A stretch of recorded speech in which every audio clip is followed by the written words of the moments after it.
Well, here we are, first weekend of February. We've made it through the hardest freeze of the year. Luckily, we had heaters in the greenhouse and we were able to grow brassicas all winter long. They're getting pretty big and it's time to harvest them out.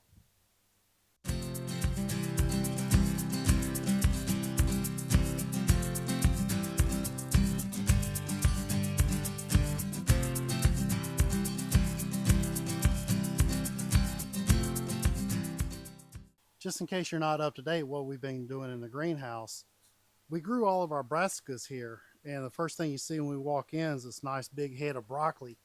And so that was telling me that it's time to get in here and harvest out broccoli. We had gotten down to 10 degrees a week and a half ago, and the heater in the greenhouse, which is a 50,000 BTU heater and runs on 220 electric, could not keep up and keep the cold out of here. I woke up at 3 o'clock in the morning and it was 28 degrees on the thermostat that I keep in the greenhouse. So I run out here in my PJs, I grab the propane heater, I hook it all up, I fire it up, and I try to get the chill off of all the plants. But I was a little too late. I've already got a little bit of damage, and I'll snip this head and show you what I'm talking about. They say that brassicas can really take the cold, but I don't know how cold they can really take. But you can see when this was a week ago, 10 days ago, it was a lot younger, and I took some damage right there to the center. We got a lot of good side shoots. So the heads aren't perfect this year just because we got that hard freeze in here. But that's highly unusual. I can't ever remember a time we've ever gotten down to 10 degrees in this area. If we'd have stayed in the 20s, we'd have been able to keep the freeze out of the house, and our plants would have looked a lot better. Looking right behind me here, Brussels sprouts seem to be a lot more cold hardy. These didn't take a hit at all. They look good. I'm starting to see a little right in the nodes down there where the Brussels sprouts form. So maybe it won't be long and we'll start getting some Brussels sprouts. Come on down, let's take a look at what else we've got in the greenhouse. So right here at the end of this little short broccoli row, we've started some cauliflower, and some of this cauliflower took a hit also. This is a yellow variety. I don't remember what this variety is actually called, but it's not clementine, because I got clementine a little further down and they're looking great, and I'll show you those in just a minute. But right here we got some cabbage. I got one purple cabbage that made it, and then all these other heads of cabbage. And these are looking really good. Look at here, that nice head of cabbage that's just starting to form. It wasn't like that just a few days ago. But I got the thermostat controller set on 85 degrees in here.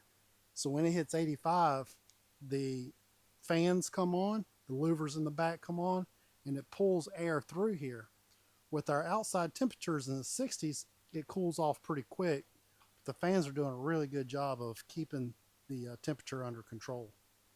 So looking at these cabbage, we've recently found out that Michelle can't eat cabbage. We're definitely not going to be eating any of these cabbage plants. If you're local to us here in Flumelton, Alabama, hit me up if you're interested in buying some of this cabbage, and we'll hook you up. I was looking for the name tag. I've got two types of broccoli in here. I've got Green Magic and I've got Goliath. But again, these right in the center of the heads where they were starting to form, right as the cold weather hit, they took a hit. I've never seen this before, but look at this cauliflower. That is not looking good at all. We're going to have to cut that. That one's a loss. This one's a loss. And I don't know if it's a bacteria, a disease, or if it's actually the temperatures had something to do with that. But the white ones didn't do as good as these yellow. But check out these yellow ones right here. Now, whatever genetics are bred into these, that one really resisted whatever's going on with those white ones back there. Look at this. This is absolutely beautiful. Look at this cauliflower. This is clementine. Look how beautiful orange and yellow that is. Absolutely stunning for cauliflower. Now this down here is all Goliath.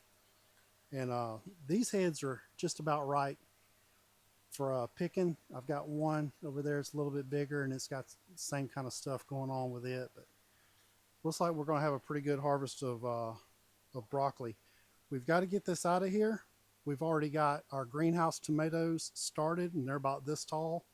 So as soon as we get this harvested and out of here, we're going to go right back in and start putting in our summer crops so that we can get some tomatoes out to the community and sell to the locals that are here.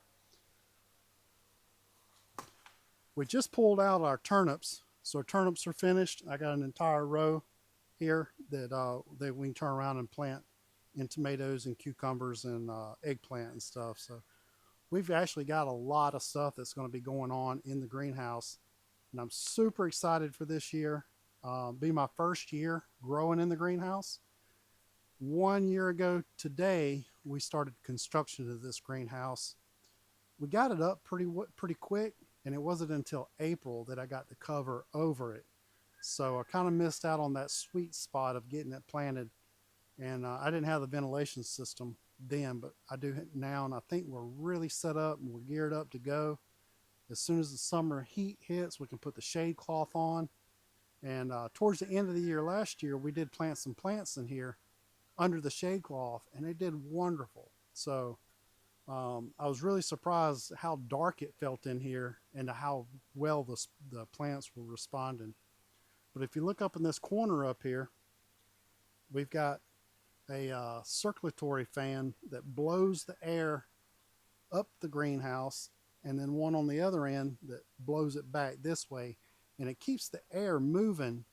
And whenever you keep the air moving, it cuts down on disease in the greenhouse.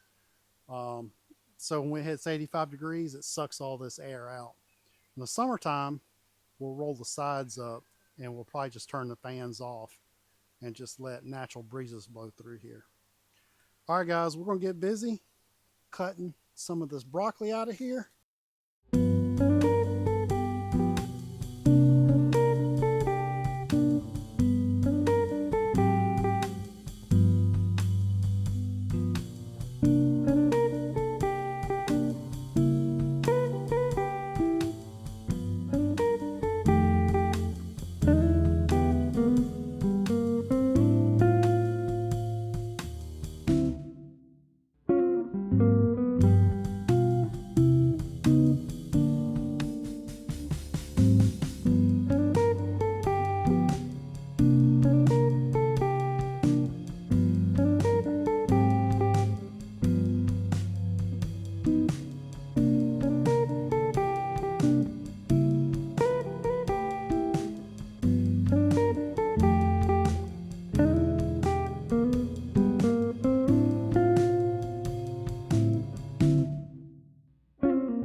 So let's talk a little bit about the system that we bought here. We kind of invested in this sink, and Michelle's calling it a harvest sink because she's able to use it as a processing station. But it's actually called a luxury sink, and we got it off of Amazon. So it has an integration for a cutting board. She's got the big farmhouse style single basin sink. And then we have this strainer that's underneath this waterfall. You want to demonstrate the little waterfall so that she can just flow water over all the broccoli as she's cutting it. So I wanted to just give you a little tour of our sink and our processing setup we have here inside the house.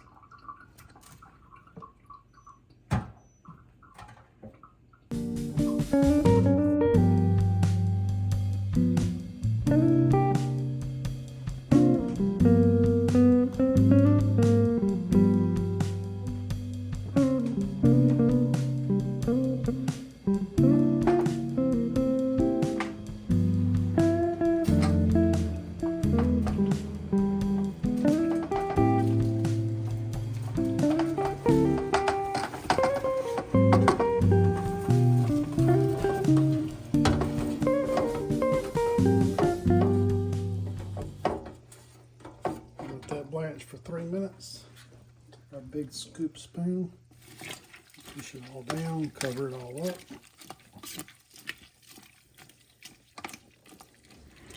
In case anybody's wondering, the purpose behind blanching is just to stop the growth of the broccoli so it doesn't age.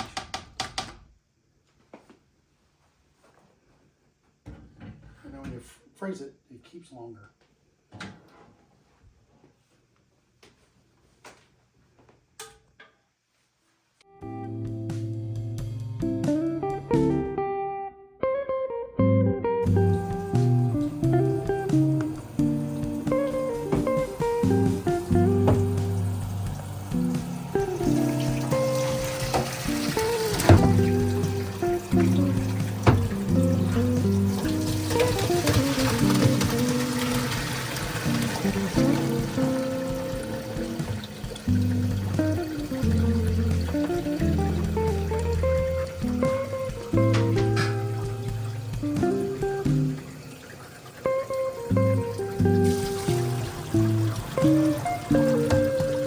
I can't see.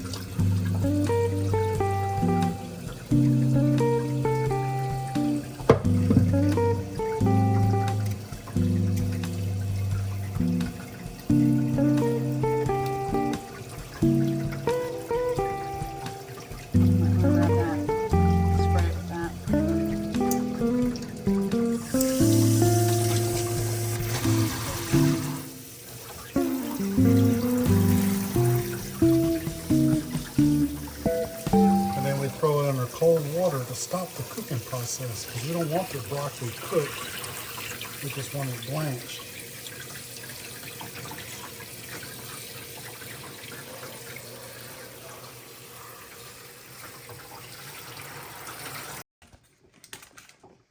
All right, now that we've got the broccoli and cauliflower cooled off, we're putting it out on open sheets of parchment paper. This will go into the freezer for just a couple of hours to do a flash freeze. That way when we bag it, it doesn't all freeze together in the bag as water's still on it and stuff like this. So this will give it an opportunity for the water to drain off. Make sure you space it out real good because when you put this in the freezer, it will stick together. But because we've kind of drained it off, we space them out properly, it should just pop right off of the parchment paper and then go right into the Ziploc bag. Then you can just pour it right out of the bag and into your dish that you're making, and you have broccoli ready to go instead of it all being frozen together in a clump, like as if you put it into a freezer bags to just straight out of the blanching water. Okay, we're gonna make this fit.